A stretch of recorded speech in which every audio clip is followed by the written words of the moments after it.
Welcome to the latest episode of the 5 on the Floor podcast. This is Ethan Skolnick coming to you as I am all week from Las Vegas here at NBA Summer League.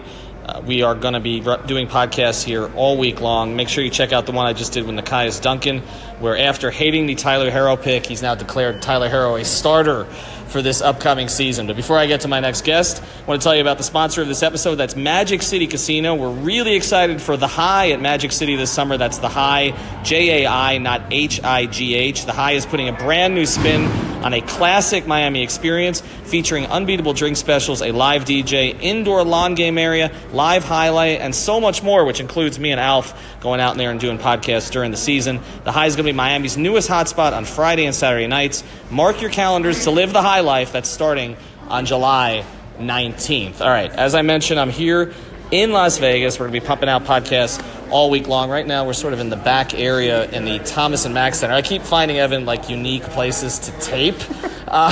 Yesterday, I was going to tape at the exact moment that the earthquake hit. Oh, that's always good. Now, did you, by the way... I wasn't here yet. No, I was going to say, we're speaking to Evan Cohen. Evan, as you may know, works for a bunch of different places, but one of those is ESPN West Palm. He's been on the podcast before. I kind of call him sort of the only sports radio talk show host in America who actually understands the salary cap, and certainly the only one in South Florida who understands the salary cap. But you're out here for a few days. Who are you working for out here? So, Good Karma Brands, our station, ESPN West Palm, obviously doing stuff for that, but I'm also doing shows on NBA radio on Sirius XM, in addition to Mad Dog Sports Radio. So, all my normal stuff, which is not that normal. No, not that normal. All over the place. But like I said, the one guy who knows the cap. And so, as we're talking to you here, it's kind of mid-afternoon Vegas time, a little bit later on the East Coast.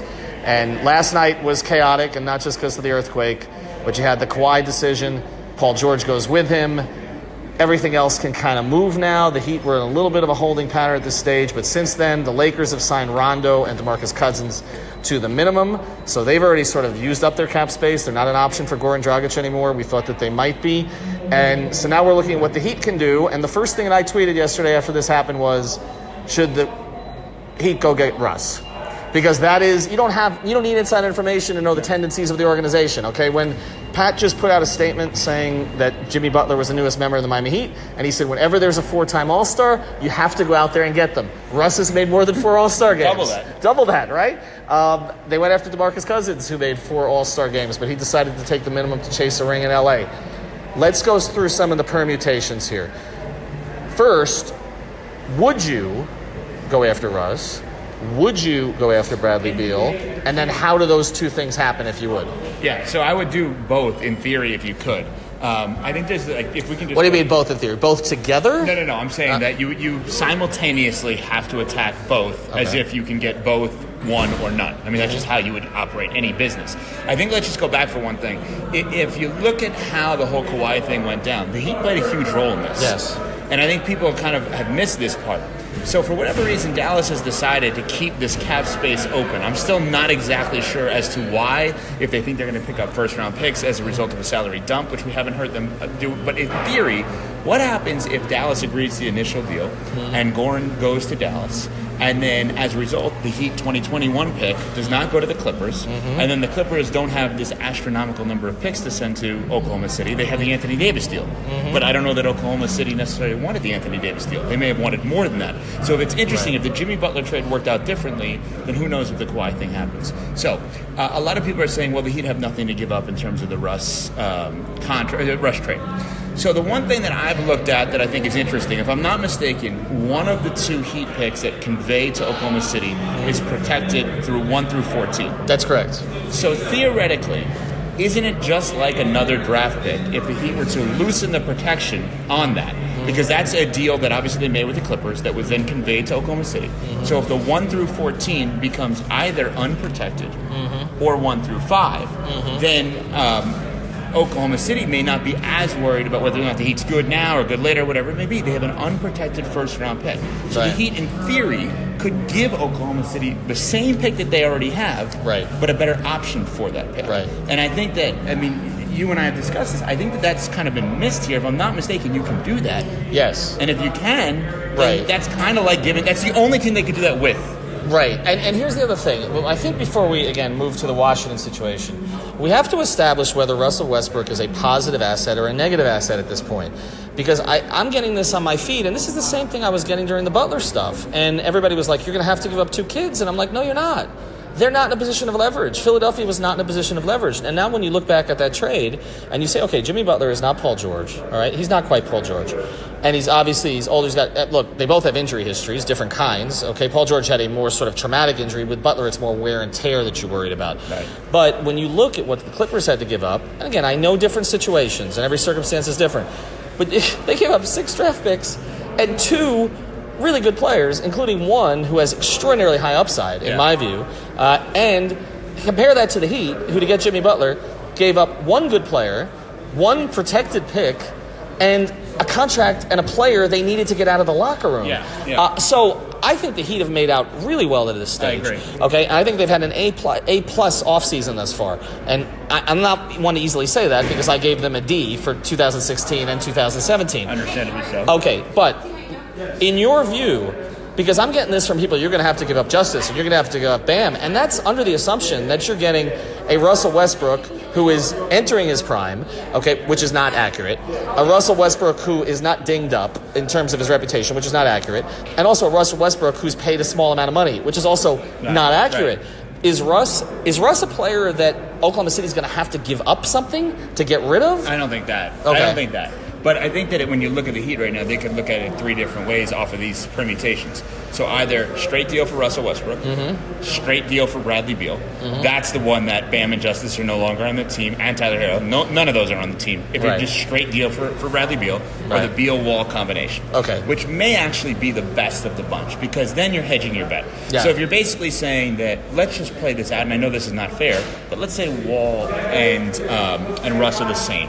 Bad contract. One, you're either trying to get healthy. The other one, you're trying to prevent from getting hurt and maybe changing his ways a little bit. Right. And maybe disrupting the apple cart a little bit with Jimmy Butler, who came here to be the guy. Right. And then Russ wants to be the guy. But I believe Coach Bush. But I sort of feel like with those two, and I want you to move on with this, but I sort of feel like with those two, everybody says nobody wants to play with either. And I almost think it might work if they play together. Right. If you multiply a negative times a negative, it's a positive. Right. We learned that in like 5th grade. I can't believe I remembered that actually. Yeah, I know. Is that true? 5th grade was less time ago for you than it was for me. That's true. Yeah, you are an old man. I'm just an oldish man. So I don't know. I think you kind of go through all of it. Maybe the John Wall, Bradley Beal one makes the most sense. Because then if you spin it positively, then you have a 1, 2, 3. Yeah. Well, but you do have to give up Bam and Justice. And the Bam thing has been a non-starter for them. But what I would say about Wall is this, and I made this point on Twitter today. I am an old man, and so the first year that I covered the Heat was the year that on trade deadline day, Riley made 3 trades, 5 players, and brought in Tim Hardaway. And people just think of Tim now as this guy who was the point guard on a contending team in the Eastern Conference that, if not for the Knicks and the Bulls, would have been in the finals. Right, you forget about the Golden And State they days. forget about he was playing behind B.J. freaking Armstrong. And not B.J. Armstrong in Chicago, but B.J. Armstrong later on. Okay, he was playing behind B.J. Armstrong in Golden State. People are like, okay, well, you got Wall coming off this injury. Wall and Tim Hardaway exactly the same age as when the Heat made the trade for Hardaway. And everybody's like, well, Wall's coming off an Achilles. It's the most debilitating injury for a player who relies on explosiveness. Absolutely true. At the time, though, go back 23, 24 years, ACL tears were considered debilitating injuries. Yeah, for sure. Not like they are today. And Tim was a guy who relied not above the rim, but relied on explosiveness to get to the basket, the crossover and all that. He comes to Miami, and he becomes, at times, the most important player on that team. Okay, there were years and there were series where Tim was the guy, even more so than Zoe, that made them go. He was sort of, if you say, Zoe was kind of the heart of the team, then Timmy was the soul, okay? And they have experience with this. And what I say is everything with the Heat repeats itself. Everything.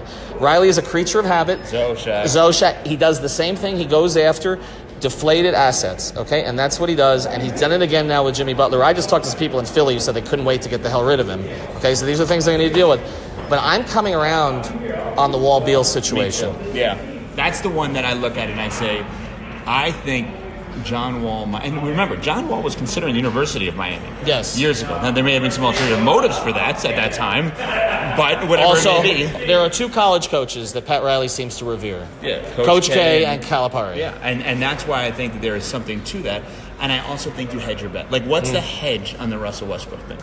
Well, because you're not getting Bradley Beal. And Right. here's the other thing. I think people are not... Oh, by the way, I added a third college coach that he loves. Which one? Billy Donovan.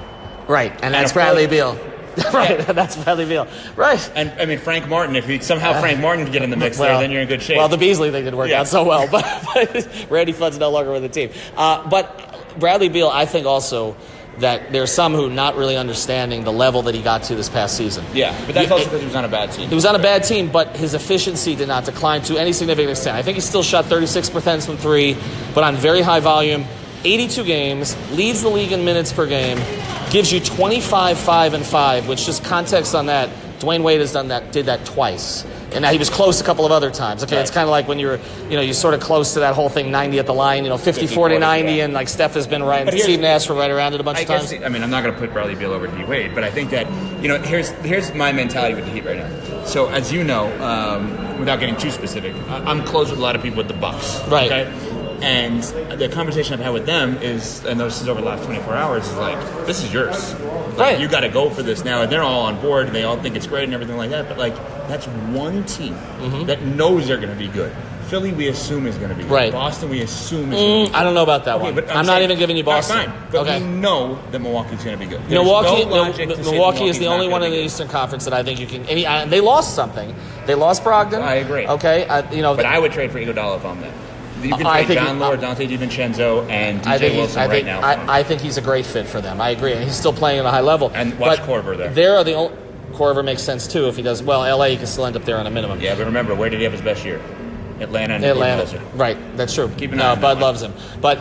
If they're the only team in the Eastern Conference that, to me, you pencil in for 55. And you look at the East and the West right now, and you're talking 20 years since the 8th seed in the West has had a worse record than the 8th seed in the East. This is the most skewed it's ever been this season. I was going through it right now. There are 11 teams in the Western Conference that you can make a case for 45 wins. Now, some of them are just because with Pop, I just pencil in 45, right. Even if the roster doesn't justify it. And Marcus Morris today is a nice little pickup for them. Absolutely. Okay. What about the names that you brought up? So, I mean, the sexy ones, obviously, are when you're going for broke, you're thinking about Westbrook, right. As they should. Yeah. You're thinking about Beal, and obviously you would take on Wall. What about looking at Toronto? What about Kyle Lowry? I mean, what about that hype? Now, do I want to give up Justice? No, I don't. Justice, right. And you're talking about Justice at 13 and Goran at 19. Right. It's an even swap for Kyle Lowry. You're probably upgrading the point guard position. You bring in championship mentality. I don't want to get rid of Justice, but it cleans it up maybe a little bit in terms of the point guard. Right. I think the Heat should start looking at some of these other guys as well, because I think there's something interesting about the Goran thing. Goran is a former All-Star player, and I still don't understand why Dallas did not want him. It doesn't make sense to me. Right. And maybe there is a revisiting of that. But I think part of the Heat keeping him right now is he has such a big number on an expiring deal that would allow them to do something else. Right. So the idea of a salary dump, which Dallas is the only team they could do it with right now, if I'm not mistaken, unless Atlanta trades out $5 million worth of contracts. And Atlanta's good. Like, I don't know if you want to give them Goran right now. Right.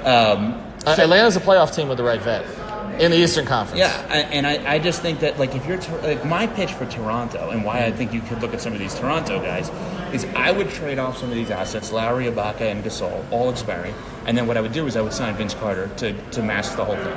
To basically have what the Heat to be had the last Dwayne, year. To be the squirrel. Yeah, right. To get you from the net 1 year to the next, right. Championship year to the rebuild year. So, but I just think you got to start looking at those guys too, because I think right now the Heat are in a position where if they don't get Wall, or Beal, and then take on Wall, and if they don't get Westbrook, which I understand why they go on it, I think you have to. Right. But I'd start looking at some of these other guys because I'm on board with what you're saying. Like, I just don't believe that they're done because I think unlike in years past, this is not a convince themselves they can compete. This is if you had one more guy with one of the two young guys, you can compete. They've also done, look, this organization's also done this before. They bring in the guy and everybody's like, well, how quickly will it come together? And people look at the big three team and say 9-8, and obviously there was a struggle and then you made the run to get to the finals. But I look at the Shaq year, the first year, and Jimmy Butler's not Shaq. But this organization is used to bringing in a guy and figuring out the pieces around him. And I think what you look at right now is they've got 4 to 6 really interesting young pieces on this team, okay? I love Goran Dragic, all right? But to me, the only role for Goran going forward is the Dwayne role of last year. Wait, can I flip this on you for a second? I want to ask you a question. Okay. So you explain to me why you and I, you covering the Heat, me covering / loving them openly as a fan, Explain to me why we love Goran, but the rest of the league does not. It's odd. Well, first, his defense declined last year. I think that's pretty clear. Now, but he's also willing to come off the bench. He's on the right team. He's kind of willing. Like last year, I remember when he came back, and I was there at that game in the locker room, and he said, well, when I'm healthy, I still think he wants to be a starter. And look, he can start on a lot of teams still and still be an effective player, but I've always thought Goran's ultimate role long-term was combo guard off the bench, okay? Somebody who can give you scoring and can get his own. That's the other thing. The thing about Goran is he's never been a traditional 7, 8, 9 assist point guard because typically when he's creating, it's not because he's selfish, it's just the way that he goes about creating. He creates for himself. I think the problem for the Heat right now is that Goran is a little bit of a progress stopper for Justice. If they're going to be on the floor together, this team is going to revert back to the way they did when Goran was on the floor with Dwayne, and it was the opposite, where it reverts back to the ball in Dwayne's hands all the time. And especially if you still have waiters on the roster, and that is, that to me, that's problematic. The last thing that they have this right kind now of he's going to be because they don't have anything to give. They don't have anything. So if he's going to be there, all right, then you basically have the Goran Waiters backcourt works so well in the 30 and 11 stretch, but I don't know how well it works right now. Okay, we got to stop that though. The 30 and 11 thing is over. Yeah, I went to an astronomical amount of games home and road that year. Right. I don't know why I did. Right. I was like almost like a pride thing. Like I wanted this franchise to be good, and it was so much fun to watch. But it was so bad for the team looking back on it. We all got duped. I will give credit. Jeremy Marspell, Shane P. in our station, never got duped. He's like, this is ridiculous. They should sign Jeff Green. And I think we talked about this. We talked about it. They could have signed Jeff Green and now Tyreek Evans, may he rest in peace. But they could have signed Jeff Green. Right? They could have signed Jeff Green. You just did rest in peace for a guy who's alive. Well, he's rest in peace. He's rested. Right? Exactly. He's rest in peace for his NBA career. But Jeff, we talked about this. I don't want to rehash it. We did a pod on this. If they signed those guys to 1-year deals, you wouldn't have James Johnson right now. With $15 million in the team option in the fourth season. Look, at the Tyler Johnson contract, they just had to stretch player option. They just had to stretch team option. Would be a lot better. That would have, I never understand it, and Pat's explanations for it make less and less sense. Okay, but let's talk about him for a second. So I know we're going in circles here, but this is the point of this. James Johnson on a good team, in shape, should be a contributor. I think that's a contract you can sell next year. I don't know that it's one you can sell. I think. And here's the other thing with Goran. Sorry to interrupt. So here's where now I'm torn on the Goran thing. Right now, I'd absolutely say, all right, trade him and get something back. Let's say they don't, and he makes it through this season, and you open up the space. Signing him back as a backup on a multi-year late in his career is actually a great thing. That's what I want them to do. How do you withstand that temptation of jump? You cannot get Russ and you cannot get Beal without putting Goran in there. He's too valuable to Oklahoma City and Washington. Hey, we're going to still be competitive because this guy can help us win a couple of games, and he's expiring, and he makes $19 million. He's too valuable. But Washington's still a lottery team with Goran. It doesn't matter. But at least they're not embarrassing. Does it matter to them? I don't know. I don't know. I mean, it seems to me like they've been. Look, the new GM there. It seems like the whole idea has been just clean the space, get rid of all the previous mistakes, which makes sense. They just made the Dwight Howard move. They're going to be bad, but we're getting to this point again with the Eastern and Western conferences where there are so many teams intentionally trying to be bad in the East. Cleveland's not there yet. I think Atlanta has a chance to be. Charlotte is not anywhere. I mean, they're going to sink to the bottom. Who's their best player right now? Who is Charlotte's best player? They're paying Terry Rozier to be that. I mean, Terry Rozier, Malik Monk, Miles Bridges, and PJ Washington. They're a 60-loss team, right? I mean, the division. Not that divisions matter. No, the Heat are winning the division. Atlanta may be better. Well, that would be interesting. They did beat them every time last year. Now, that was a lot of the White Sox games, I feel like. And Portland better hope they don't play Orlando at all somehow. Because, my God, is he bad against switch. But, so as we look at this team right now, so your whole theme is you want to do everything in your power to swing again, which I agree with. They have to. You don't want to give up Bam if you don't have to. Right, that's my thing. To me, but you're willing to give up Justice? Yes, and I like Justice a lot. Okay, see, I'm not as excited to give up Justice just because of the fact that they're I can't get out of my head that in a perfect world for this team this year, he should be their starting point guard. And I can't get out of my head that he started at center in the playoffs. I love Justice Winslow. I think he's been. He and Butler. I'm going to be incredible, and I think he's been very. And I think if DJJ gets where I think he can get to defensively, but look, I'm a big Justice fan, and I wish that they would have said this offseason, you're the point guard and go with it. I know why they couldn't because they still have Goran in the picture. He needs to be empowered with confidence because when he gets confidence from the outside, then it comes from within him, okay? And you see the stuff like he did to Ben Simmons in the playoffs and all that. I'm a big Justice fan. But if you were to say to me, who is the more unique player, you can find another guy like Justice Winslow. Bam Adebayo, to me, is the perfect attitude, perfect style of big in the modern NBA. He's a guy who doesn't demand the ball, runs the floor, switches, can handle a little bit, is going to develop in their system, in their program. He's going to develop into an 18-foot and beyond jump shooter.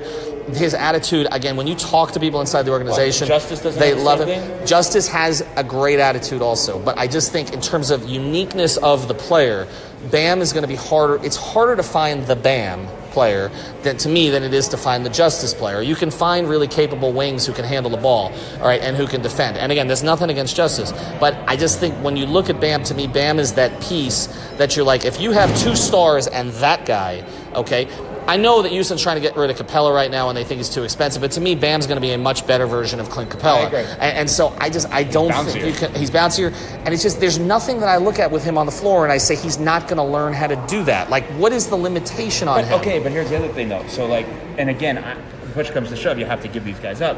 But Justice Winslow, like, is now a shooter. Like, he's become a shooter. 38% the last 2 years, and on twice the volume last year as the year before. I get it, but you don't have to sell me on Justice. No, I know. I'm just saying. Here, let me say on this.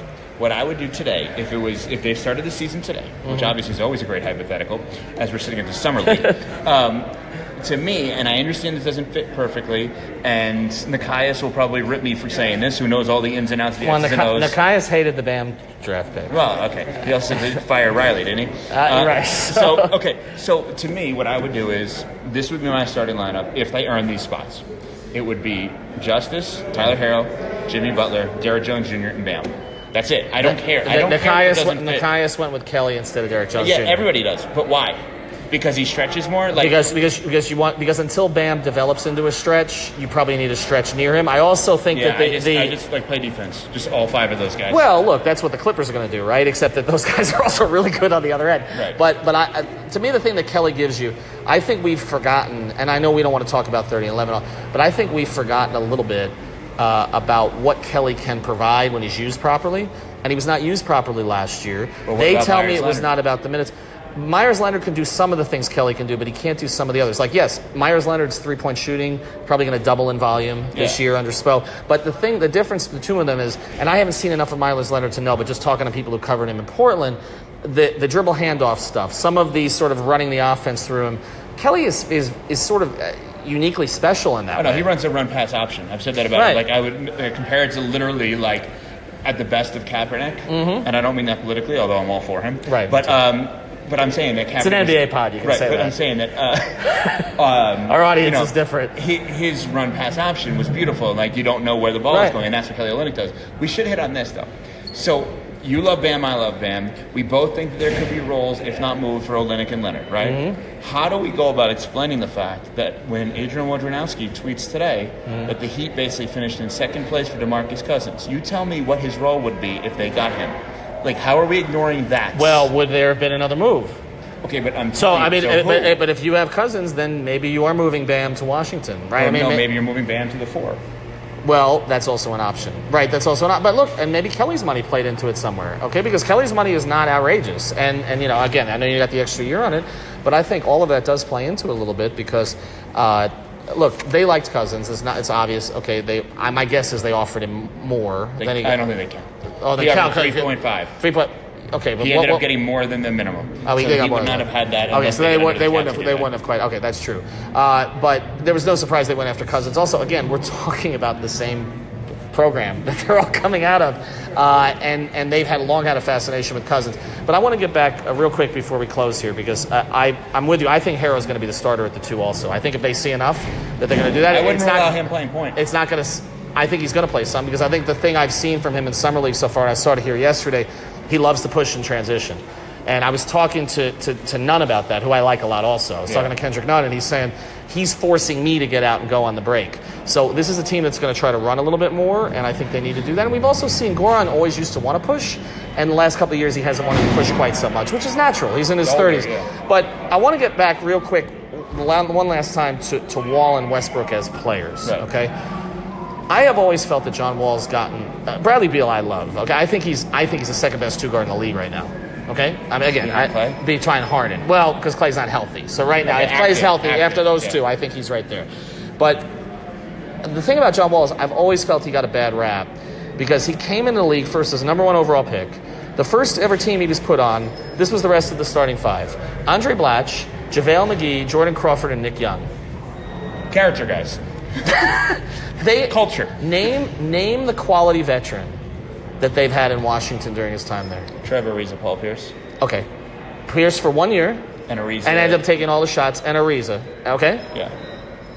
No, I understand that. They've never given him anybody. I literally have no worries about him in the Heat system. I don't. None. Well, what about from a physical standpoint? Well, that's part of it. In that, like, if he's going to get back to a certain point, that would be the point that, like, I think they would have a better chance with that team as anything else. I mean, I just do. I think that's obvious. Like that franchise would do better with that. And I don't know why. I'm just not scared off by Wall. And my whole thing is like, if they're going to get superstar caliber players, how are they going to get them, and what free agents are going to sign there? Now, if you want to just wait it out till 2021, because you have to, because 2020, I was looking at that list again today, terrible. man. It's awful. It's one of the worst lists I've seen in recent NBA history. Right. So, it is interesting because sometimes I go around and I say, like, all right, so in my head, not now because of Jimmy Butler, like before the Jimmy Butler, when it felt like there were no man's on him, I'm like, would you trade James Johnson and Deion Waiters for Andrew Wiggins? Right? And I think Minnesota actually would do that, which is why you probably wouldn't if you're Miami. Right. And obviously now you wouldn't. But these are the kind of things that I used to do. Now I kind of look at it a little bit differently because Butler there, I think he probably looks at himself the way that Kawhi was last year in Toronto. Now that may not be right, but I think having Dwayne's blessing, I think that's the other part of this we haven't discussed. Right. I think Dwayne is center, like in the center of all of this. Dwayne's still their best recruiter. Right, and that is a good thing. Yeah. And the fact that he's in and you know who Dwayne loves? Bradley Beal. Wait, where's his number for him? Right. I mean, he has Bradley Beal. He wears Wade's number. He won the citizenship award with the league. He played for Billy Donovan. Oh no! I mean, he is, and he's 26. No, he is, and he played. But they're not. He's elite at the most depleted position in the NBA right now. Yes, and I think that. But here's the problem: when you look at Bradley Beal, could you make the argument he is worth more? On his own, not in tandem with Kawhi, he's worth more than Paul George. Because of age and not the injury history, the durability over the past 2 years, I think you can make that case. So if you make that case, the only way that he'd have a chance then is by taking on Wall. You cannot sit here and have the conversation about the Heat getting Bradley Beal unless Tyler Hero and Bam Adebayo become all-stars this year. You cannot even have the conversation without Wall. But if you can keep Bam, to me this is a no-brainer. Like, because to me that what I'm saying is they don't have the assets. No, the other teams well, have. I know they don't have the. No, I understand that, and they've given up some picks. Deal. No, that's true. Look, if you were able to figure it out to get a foursome, okay, of Bam, Butler, Wall, and Beal, that team can win the East when Wall's healthy in 2 years. I agree. Okay, and with the way that they're able to find role guys. All right, final thing now, Russ. Okay, I'm going to ask you one thing before you ask me on Russ. Okay. If you're the New York Knicks, which you and I both grew up in a different time when the Knicks were respected, when the Knicks were... I grew up rooting for them. Right. I never did, believe it or not. Starks was my favorite player until Pat left him in for 2 for 18. So here's the thing that I would say, or I would ask. If you're the Knicks today, would you say to all the free agents that you signed, we haven't actually signed you yet, sorry. Just let them walk. You wouldn't even have to do that. You would have to choose: do you keep Randall or do you keep everybody else? Right. And you offer your picks, and you offer the Dallas picks, and you get Russell Westbrook right now. I think if you're New York, and I know you're up there quite a bit, I think if you're New York, you have to do it because there's no other way to get anything done for them at this point. I was tweeting back and forth with Nick Wright, who's on Mad Dog, the same channel I'm on in the mornings. And he said, well, that would be poison with the agents. And I'm like, well, that's not like they're serving lemonade right now to the agents. No agent wants to bring their players there. So what's the difference if you lose out? I'm just saying that's the team that I would keep an eye on with Russ, maybe even more so than Miami. I think the fact that Russ could go to the place that Durant didn't want to go to and go head-to-head with Durant. I also think one other thing that people aren't bringing up, and I do want to talk about the Miami part of it, obviously, is Russ being a little bit fraudulent if he asks out? He's destroyed everybody else that's wanted to leave. He doesn't want to do it that way. He wants to, stand pat and everything like that and stay with that team. Is he being a little fraudulent if he asks out? At this point, who cares? Oh, I don't care. But I'm just saying, at this point, in terms of his reputation, who cares? I mean, the thing about Russ, whether you like Russ or you don't, and I've never been a big fan of his attitude off the floor. I love it on the floor. But whatever you think of Russ, there's a certain authenticity to him, or there has been about all this stuff. And so Riley and Spo probably love him. No, well, that's what I was getting at this morning on Twitter, is that all these characteristics that everybody else is afraid of. No, that's what they look for. That's what they want. That's what they look for, yeah. The issue with the young guys right now has been there was no alpha. The conversation they probably love Bobby Portis for punching Mirotic in the face.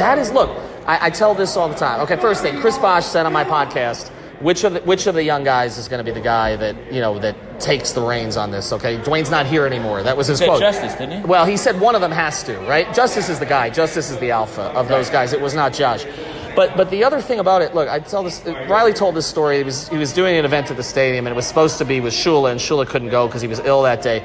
But Riley told the story about the Knicks and telling the marketing department that the marketing department came to him when he first got to the Knicks. Maybe it was the second year, and with kind of this whole program and kind of it was very positive, sunny marketing program, right? Okay, sort of like Heat culture. And so it was a sunny, easy. right? And so no low blows here, right? And so Riley basically drew the way he tells the story, and I never know with Pat because everything's a little bit embellished, and he tells the same story about getting lost in the women's bathroom every time. I got a story about that when you're done with this. Well, we could go a lot longer than 30 minutes. A recent one. But he tells a story about drawing a chalk outline because this was the Oakley Ewing, Mason. This is our marketing campaign, okay? That's amazing. So this idea that like they wouldn't like Jimmy Butler and Russell Westbrook throwing basketballs at each other in practice. Dream scenario. Correct. I mean, Pat fought Shaq. Pat didn't want Zoe and Patrick, okay, best, like not just like blood brothers. He doesn't let people like pick them up. Right, he was finding So guys. here's my quick story. So I had Tyler Hero on the ESPN West Palm show this past week. And the first thing I said to him, right off the bat, I said, "Have you read Riley's book?" Because in the video, right, he said, "Well, Pat never gave it to me." Mm-hmm. So they show him giving the book, and then Tyler Hero, then I guess Pat took it back. Right. I said, "Well, don't you have to buy the book now?" And he hasn't bought the book, so now I'm nervous. For $7 on Amazon. I'm nervous for this kid that he hasn't bought. So okay, let's go through this very quickly on the Russ.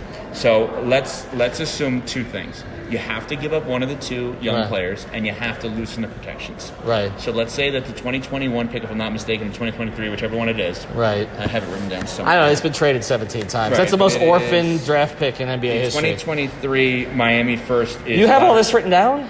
Yeah. Okay. Yeah. He's got a legal pad. Yeah, all right. I still prep for shows. My God. I never did. It's okay. Okay. So let's say it's unprotect that. Everything, all the protection's gone. Then you put Justice, you put Goran. So now, and let's say you probably need one more contract. Let's say Myers Leonard because it's expired. Right. Okay. Okay. Do you do it? Yes. To, right? Yes. To me, Bam is the line of demarcation. Right. I know. So if you're not keeping Goran long term anyway, does Oklahoma City do it? I mean, let's check. That would be the only question to me is somebody else jumping in the picture. But to me, this is Bam or bust. Okay. You have isolated Bam as the player you don't want to give up for anybody. It just came out, I think Woj reported that with Minnesota last year, that was the thing. They wanted Bam and Josh. If you're not giving up Bam, to me, the rest of it, and I'm not a huge fan of certain things that Westbrook does on the court.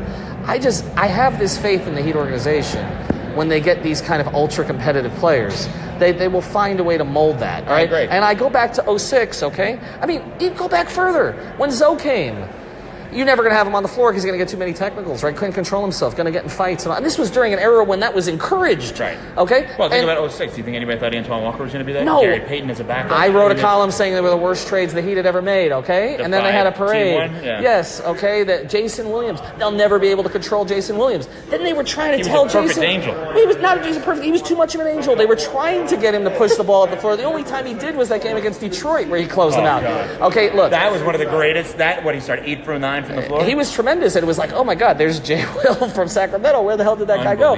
So, look, I don't worry. People talk about attitude. There's a certain attitude that they want. All right, they want that edge, and this organization. Look, Dwayne embodied some of it because there was this sort of. Dwayne was always trying to prove something to somebody. Fall down 7 or fall down 8, get up 9, whatever it was. Okay, my belief is stronger than your doubt.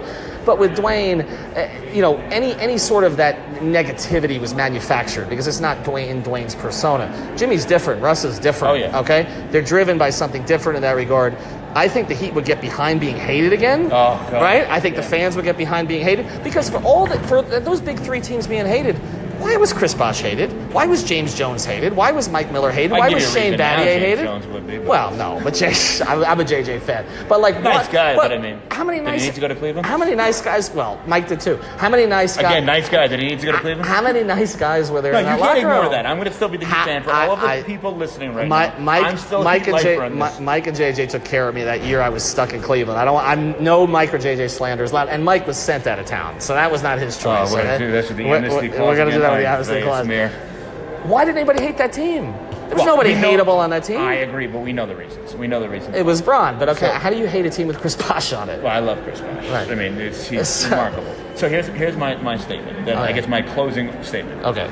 There is no doubt whatsoever that as individual players and people, I'm factoring in both now, Jimmy Butler and Russell Westbrook literally embody everything that Pat Riley and Eric Spoelstra and their team are looking for. Like, everything about it. I can already see the warm-up video. Right. They're just going to... like, not even the illusion of fire, literally standing in fire, getting burnt to a crisp.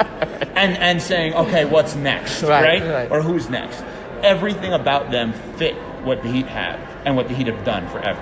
The question is, do the Heat have enough to give Oklahoma City without giving up too much? Without giving up Bam.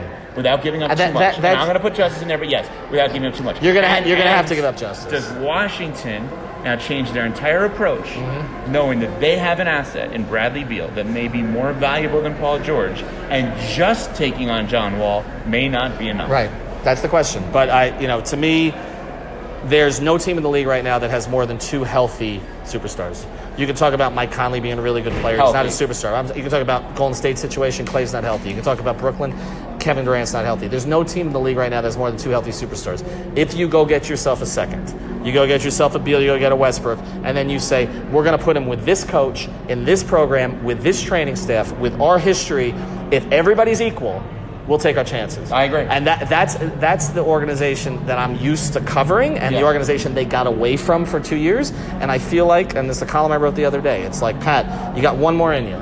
All right, this is it. This is like this is the Dylan guys. That's it. That's it. And then he leaves it. And you know what happens in 3-4 years when John Wall's body breaks, or Russell Westbrook, is 33 years old, shooting 22% from three? Agreed. How could it be worse in the last 2 years? Agreed. They have always been one thing under Riley that they were not the past 2 years. Okay, there's only a couple years that are exceptions to this. You look at 2001, 2002, 2002, 2003, but at least they got Karan that second year they were building. Shout out to Anthony Carter. Shout out to AC. Now on the staff.